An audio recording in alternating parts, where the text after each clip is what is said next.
नमस्कार, मैं निधि रतन, आप देख रहे हैं नेशनल दस्तक। भारतीय जनता पार्टी का अंत आ चुका है, या यूं कह सकते हैं जब गीदड़ की मौत आती है तो वो गांव की ओर भागता है, और वही काम कर रही है भारतीय जनता पार्टी और भारतीय जनता पार्टी के नेता, प्रवक्ता और मुख्यमंत्री।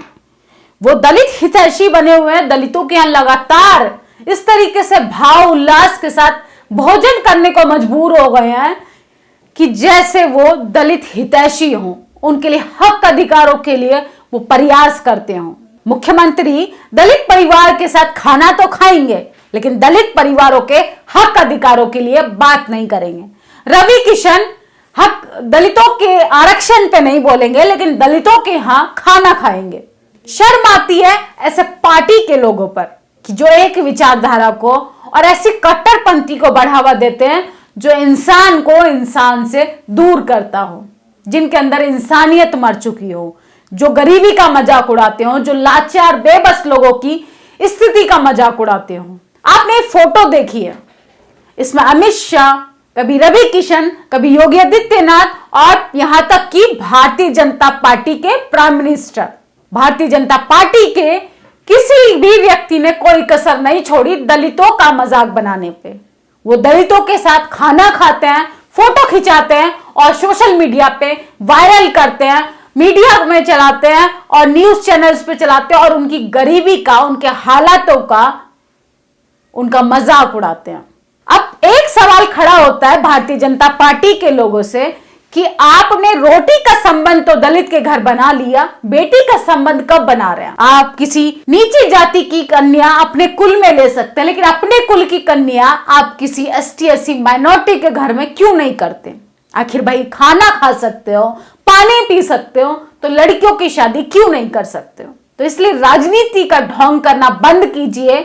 अगर शेड्यूल कास्ट या एसटी एससी ओबीसी माइनॉरिटी के व्यक्तियों का अगर आप हक की आवाज नहीं बन सकते तो उनकी गरीबी, लाचारी, बेबसी का मजाक मत बनाइए, क्योंकि शर्म आती है ऐसी गंदगी भरी सोच पर, शर्म आती है ऐसी शर्मनाक सरकारों पर जो अपने चंद वोटों के लिए, चंद राजनीति के लिए किसी के हालतों का मजाक बना दे। ये वीडियो देखिए, ये वीडियो है उड़ीसा का, किस तरीके से प्रशासन आदिवासी लोगों को मार रहा है, किस तरीके से उन पे लाठी चार्ज कर रहा है, लेकिन सरकार हाथ पे हाथ रखकर बैठी है। सरकार सिर्फ अपनी सत्ता की कुर्सी को बचाने में लगी है कि आखिर हमारे हाथ से पावर ना चली जाए, हमारे हाथ से कुर्सी ना चली जाए।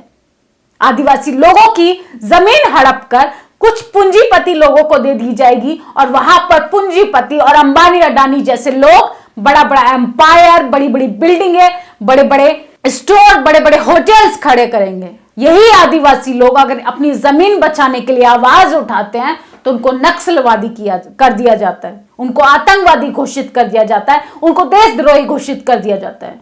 हमारे प्राइम मिनिस्टर आदिवासी हितैषी बनते हैं, उनके साथ ढोल नगाड़े बजाते हैं, उनके साथ फोटो खिंचाते हैं, लेकिन जब बात उनके अधिकारों की आती है, जब बात उनके जमीन पर आती है, तो उनकी होठों पर खामोशी क्यों आ जाती है? उनके मुंह पर ताला क्यों लग जाता है?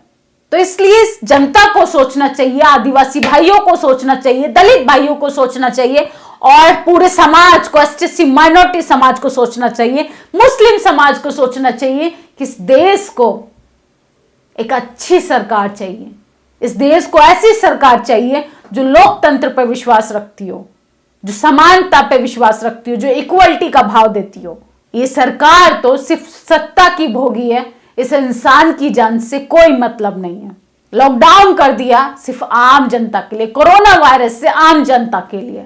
चुनावी रैलियां होंगी क्योंकि पीएम चाहते हैं, चुनावी रैलियां नहीं होगी क्योंकि पीएम नहीं चाहते हैं। शर्म नहीं आती है? कभी कभी तो मुझे सोचकर हैरानगी होती है कि इस देश में चल क्या रहा है, मजाक चल रहा है। इस देश की डेमोक्रेसी को आपने कहां ताक पर रखकर इस देश की लोकतंत्र को खतरे में डाल दिया है। हमारे माननीय प्रधानमंत्री कहते हैं कि मेरी जान को खतरा है, उनकी जान को खतरा नहीं है, इस देश की डेमोक्रेसी को खतरा है, क्योंकि ऐसे घिनौनी हरकत करने वाले लोग हमारी सत्ता में बैठे हैं। इसलिए जनता को सोचना चाहिए कि उनका वोट का किस तरीके से फायदा उठाया जाता है और तुम्हारे हाथ से जमीनें छीनी जा रही है, रोटी छीनी जा रही है, रोजगार छीने जा रहे हैं, स्वास्थ्य के लिए अस्पताल छीने जा रहे हैं और तुम्हारे लिए सिर्फ बेबसी, गरीबी, लाचारी के अलावा कुछ नहीं है। वो तुम्हारे घर आकर तुम्हारा ही खाएंगे और तुम्हारे हक अधिकारों के खिलाफ आवाज उठाएंगे। तुम्हारे हक अधिकारों के खिलाफ वो नीतियां बनाएंगे। इसलिए अपने घर खाने पर ना बुलाएं ऐसे लोगों को, क्योंकि जो तुम्हारे हक अधिकारों के खिलाफ जहर उगलता हो, ऐसे आस्तीन के सांपों को दूध पिलाना गलत है। इन सब चीजों को लेकर आखिर एसटी, माइनॉरिटी और आदिवासी समाज कब तक टारगेट होता रहेगा भारतीय जनता पार्टी का? कब तक उनके अधिकारों का शोषण होता रहेगा?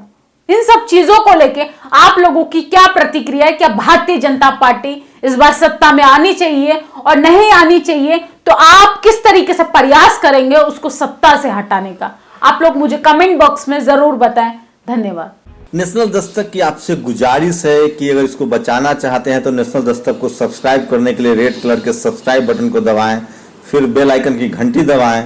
नेशनल दस्तक को बचाने के लिए बहुत जरूरी है कि हर खबर को शेयर करें, लाइक करें, कमेंट जरूर करें।